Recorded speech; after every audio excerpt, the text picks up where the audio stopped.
사도행전 21장입니다. 21장 4절, 5절, 6절 함께 있습니다. 시작. 제자들을 찾아 거기서 이래를 머물더니 그 제자들이 성령의 감동으로 바울더러 예루살렘에 들어가지 말라 하더라. 이 여러 날을 지난 후에 우리가 떠나 갈새 그들이 다 그 제자와 함께 성문 밖까지 전송하거늘 우리가 바닷가에서 무릎을 꿇어 기도하고 서로 작별한 후 우리는 배에 오르고 그들은 집으로 돌아가리라. 아멘. 네, 인사합니다. 오직 예수님. 오직 예수님. 예수님의 영향 평강이 넘치시기를 축원합니다. 아멘. 네, 오늘 함께 읽으신 사도행전 21장 4절에서 6절 말씀, 오늘 본문을 토대로 바울과 두로 제자들과 만남의 모습 제목으로 말씀 받겠습니다. 바울과 두로에 있는 제자들과의 만남의 모습 이렇게 제목으로 말씀드렸습니다. 자, 어저께 우리가 봤던 것이 이제 바울이 에베소 장로들과의 최후 고별 설교를 하고 작별한 후에 행한 일들이었죠. 그래서 첫 번째로 성령님의 인도를 받고 사명지로 또 떠나는 모습을 볼 수가 있습니다. 성령 인도 아래서 정확한 목적을 가지고 사명지로 나갔다. 그리고 두 번째로 선교 여행 도중에 잠시 쉬는 모습을 우리가 봤죠. 잠시 쉼을 가졌다. 그리고 제자들과 함께 교제하면서 은혜를 나눴다. 이것이 이제 사도 바울의 모습이었고 이 모습 속에 예수님의 모습이 나타난 것을 볼 수 있다. 그렇죠? 예수님께서도 복음의 증거와 하나님 나라 확장을 위해서 3년의 공생애를 지내시는 동안 그렇게 철저하게 목적을 가지고 움직이셨던 예수님의 모습, 사도 바울이 잘 따라가는 것을 볼 수가 있습니다. 자, 오늘 본문을 보면은 이 사도 바울이 두로라고 하는 지역에서 제자들과 만났을 때 있었던 일이 소개되고 있습니다. 두로 지역에서의 제자들과의 만난 모습이죠. 이 모습 속에서 교회와 주의 종과의 관계가 어떠해야 되는지에 대해서 우리가 살펴볼 수가 있습니다. 교회와 주의 종과의 관계가 어떠해야 되는지 오늘 본문에 잘 나타나는데요. 같이 한번 살펴보도록 하겠습니다. 바울과 두로 제자들과의 만남의 모습. 첫 번째로 제자들이 바울더러 예루살렘으로 들어가지 말라 이렇게 강권하는 것을 볼 수 있습니다. 자, 4절 같이 읽습니다. 시작. 제자들을 찾아 거기서 이래를 머물더니 그 제자들이 성령님의 감동으로 바울더러 예루살렘에 들어가지 말라 하더라. 아멘. 자, 제자들이 성령님의 감동이 있었습니다. 사도 바울이 예루살렘에 들어가면 어떤 고초와 어떤 고난이 있을 것을 또 제자들도 성령님의 감동과 여러 가지 직관적인 그런 것으로 이제 알게 됐다는 것이죠. 그래서 사도 바울을 말렸단 말이에요. 또 예루살렘에 들어가지 말라. 이 말은 제자들이 주의 종을 염려하는 그런 모습을 볼 수 있습니다. 주의 종을 염려하고 주의 종을 사랑하기 때문에, 사도 바울을 사랑하기 때문에 말렸어요. 염려하면서 말리는 모습이 나타납니다. 여기서 성령의 감동이 되어서 들어가지 말라 이렇게 하죠. 그런 모습이죠. 염려와 사랑의 모습으로. 이 장면에서 또 우리가 알 수 있는 건 뭐냐면 역시 이제 목자론을 다시 한번 말씀을 또 드리고 싶은데요. 목자론. 그러니까 갈라디아서 4장 15절 말씀을 보면은 이런 말씀이 나와요. 내가 너희에게 증언하노니 너희가 할 수만 있었더라면 너희 눈이라도 떼어서 내게 주었으리라. 사도 바울의 동역자들이 있었고 사도 바울의 교회를 세워가면서 그렇게 제자들을 세워나갔습니다.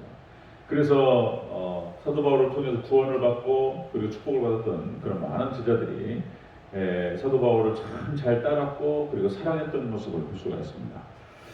목자론의 핵심이 뭐냐면 그런 것이죠. 목자론의 핵심이 역시 이제 구원의 조건이 세 가지가 있다. 사람이 구원받을 때에 구원의 조건이 세 가지인데 그 세 가지가 주의 종이에요. 첫 번째가 주의 종이고 두 번째가 교회가 있어야 되고요. 그 다음에 말씀이 있어야 돼요. 말씀. 이 세 가지가 우리를 구원합니다. 주의 종과 교회와 말씀입니다. 여기서 주의 말씀과 교회는 이제 하나님께서 세워 가시는 거예요. 자, 주의 종도 마찬가지입니다. 주의 종도 역시 하나님 세우시는 건데, 그러니까 주의 종이 없이는 말씀이 선포되지 않습니다. 예, 주의 종을 하나님께서 준비시키시고 그를 통해서 말씀을 선포하게 하시고 그리함을 통해서 교회가 세워지는 이런 세 가지 과정을 통해서 구원을 받습니다. 자, 구약 교회를 보면은 역시 하나님께서 모세를 80년 동안 준비시키셔요. 모세가 준비가 되지 않으면 출애굽이 일어나지 않습니다. 하나님께서 모세를 준비시키시고 그리고 이제 출애굽 과정에서 하나님 파송을 하시죠. 그래서 이제 모세를 통해서 말씀이 증거되고 그리고 구약 교회가 세워지는 것을 볼 수 있습니다. 세 번째, 그러면서 이제 모세가 이제 출애굽을 시키고 가나안 땅까지 인도를 하죠. 신약교회도 마찬가지입니다. 12사도를 예수님께서 이제 3년을 통해서 함께 동행하시고 가르치십니다. 자, 주의 제자들과 사도들이 준비가 되고 사도들을 통해서 예수님의 복음이 선포되고 그리고 초대교회가 세워지는 것을 볼 수 있습니다. 이 목자론이 제대로 잡히지 않으면 이게 이제 말씀과 축복이 전달이 안 되는 것입니다. 목자론이 바르게 세워지지 않으면 그렇다는 것입니다. 그래서 예수님께서 마태복음 10장에서 늘 강조하셨던 것이 뭐냐면 마태복음 10장에서 자, 너희를 영접하지 아니하면 나를 영접하지 않는 것이요 나를 영접하지 않는 것은 하나님을 영접하지 않는 것이다. 이런 말씀하시죠. 자, 그래서 이제 목자론이 지금 무너지는 시대에 와 있다. 지금 이제 라오디게아 시대, 그래서 민주주의, 다원주의, 세속주의로 무너져 내리고 있다는 것입니다. 자, 그래서 목자와의 관계가 막히니까 사단의 역사에서 이게 이제 말씀이 전달이 안 되고 축복이 내려가지 않고 축복이 막혀요. 구원이 막히는 것이죠. 목자론이 얼마나 중요한가를 다시 한번 생각해 볼 수 있습니다. 기회가 있는 대로 제가 이 말씀을 계속적으로 우리 대전체육교회에서 또 말씀드리고 할 필요가 있다. 왜냐하면 특별히 우리 대전체육교회가 상처가 있기 때문에 그렇습니다. 상처가. 그러니까 이제 앞에서 우리 또 조한영 목사님도 계셨고 아픔이 있었고요. 그리고 또 정한수 목사님도 이제 그런 아픔이 있었고. 그러니까 이게 이제 신뢰관계가 많이 금이가 있는 상태이기 때문에 제가 말씀을 드리는 건데 목자론이 제대로 형성되지 않으면 이게 막힌다는 거예요. 이게 이제 다시 말씀드리면 하나님 말씀이 막히고 축복이 막혀요. 축복이. 더 나아가서는 구원이 막힌다. 그래서 이걸 바로 우리가 세워야 된다는 것입니다. 역시 주의 종은 주의 종다워야 되고 성도는 성도다워야 되고 교회는 교회다워야 될 줄로 믿습니다. 이게 이제 세워지는 거예요. 자, 바울과 드로에 있는 제자들과의 만난 모습을 보니까 그런 것입니다. 제자들이 주의 종 바울을 그렇게 염려하고 사랑하는 모습을 볼 수가 있습니다. 자, 두 번째 보도겠습니다. 두 번째, 바울이 드로 제자들과의 만난 모습. 두 번째로 여러 날을 지낸 후에 바울 일행이 떠났다 이렇게 나타납니다. 여러 날을 지낸 후에 바울 일행이 떠났다. 자, 5절을 같이 읽겠습니다. 5절 시작. 이 여러 날을 지낸 후 우리가 떠나갈새 그들이 다 그 처자와 함께 성문 밖까지 전송하거늘 우리가 바닷가에서 무릎을 꿇어 기도하고 아멘. 자, 여러 날을 지낸 후에 바울 일행이 떠났다. 이 말은 또 다른 말로 바꾸면 이런 말이에요. 여러 날을 바울을 영접했던 것을 볼 수 있습니다.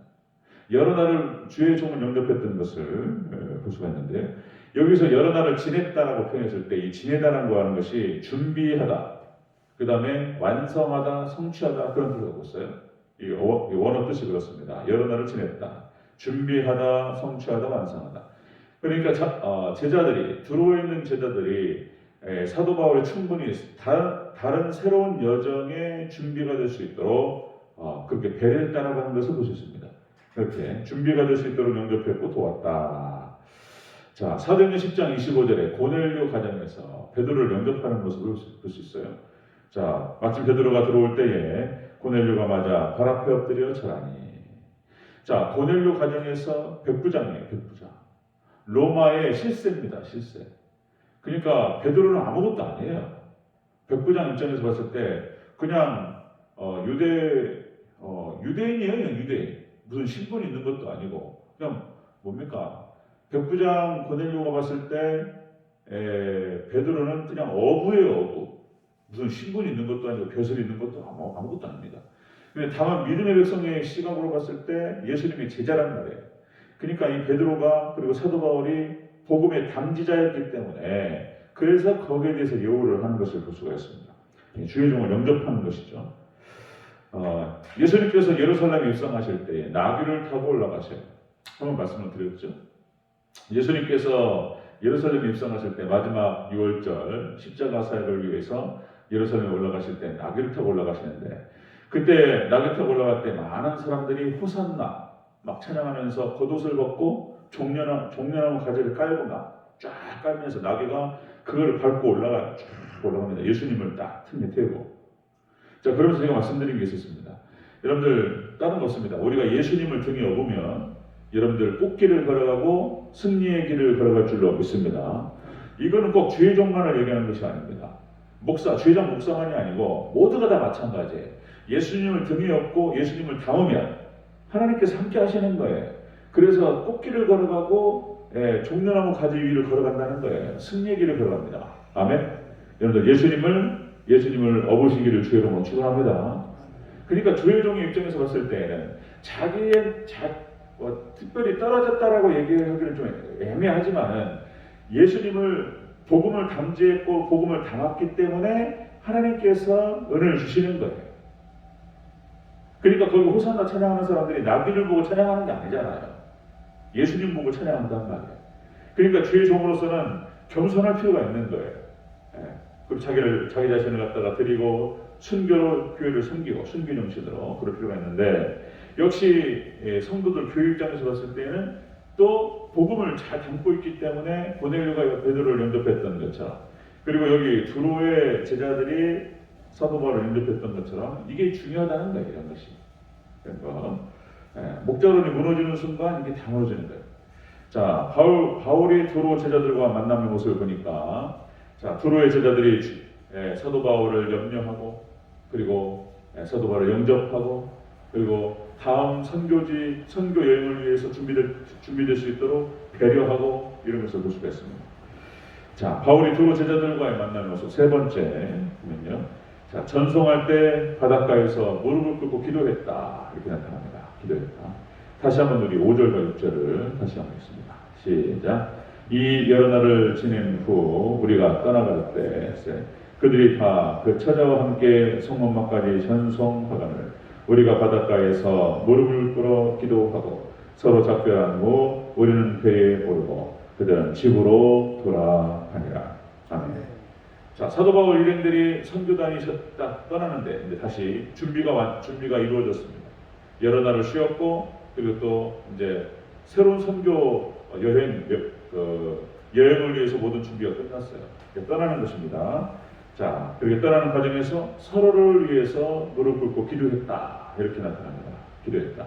여기서 기도했다라고 하는 말이 우리가 지난 시간에 봤던 사도행전 20장 36절 자, 에베소 장로들하고 최후의 고별 설교를 하고 끌어안고 같이 기도했던 그런 그때의 기도, 그 중보 기도를 말하는 것입니다. 이게 프로슈코마이라고 해서 프로슈코마이 이게 중보 기도를 말하는 것입니다.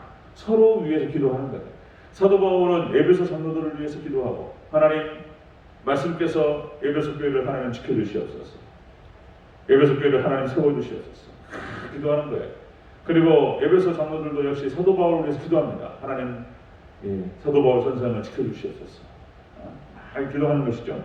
마찬가지였습니다. 두로의 제자들과 함께 말씀을 나누고 은혜를 나눴어요. 그러니까 일주일 동안 거기에서 머물면서 두로라고 하는 지역에 머물면서 새로운 여행지를 위해서 선교 여행을 위해서 준비하는 그런 과정에서 자, 일주일 동안 뭐를 했을까? 그냥 막 쉬었을까? 그 쉰다는 것이 대체 뭘까? 역시 거기서 함께 말씀을 나누고 예수님의 복음을 나누고 은혜를 나눈 줄로 믿습니다. 그거 나누는 거예요, 같이. 사도 바울은 어디에 있든지 간에 예수님 그리스도라고 하는 것을 증거하기를 멈추지 않았기 때문에 은혜를 나누는 것이죠. 자, 이렇게 해서 은혜를 나누고 말씀을 나누고 복음을 나누고 그리고 이제 함께 기도했던 것을 볼 수가 있습니다. 자, 이렇게 바울이 두로 제자들과 만남의 모습을 보니까요.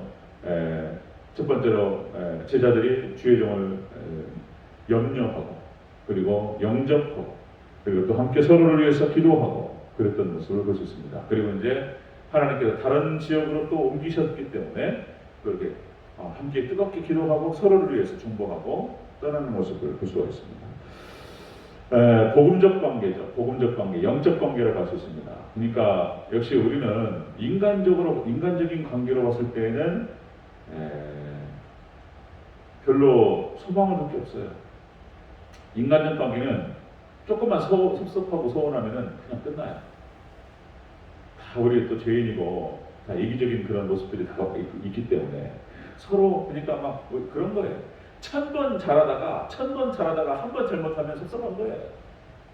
그리고 그냥 끝나버려요. 그냥. 참 안타깝죠. 이제 이렇게 죄 많은 세상에서 인간관계라고 하는 것이 허무한 거예요. 이렇게. 뭐 저 말고도 잘 아시죠? 제가 이런 말씀 안 드려도. 그러나 여러분들 하나님의 은혜, 예수님의 복음적 관계, 복음을 나누는 관계는 다른 줄로 믿습니다. 이게 은혜가 나눠지기 때문에 그렇습니다. 복음적 관계, 영적 관계인 것이죠. 우리 대전제일교회에서 그 무엇보다도 예수님 중심의 복음적 관계로 끈끈하게 맺어지는 성도님들은 성도님들과의 관계 속에서 또 저와의 관계 속에서 그렇게 복음적 관계 안에서 끈끈하게 묶이는 그런 은혜가 있기를 주의 이름으로 축원합니다. 이것만 소망이 있는 거예요. 하나님 중심으로, 예수님 중심으로, 삼일체 하나님 중심이죠. 그래서 복음 안에서 하나가 되는 것이죠. 하나님 아니면은 하나 될 수가 없습니다. 복음적 관계 안에서 이렇게 아름다운 모습들을 이렇게 연출하는, 연출이라는 표현이 적절하지 않죠.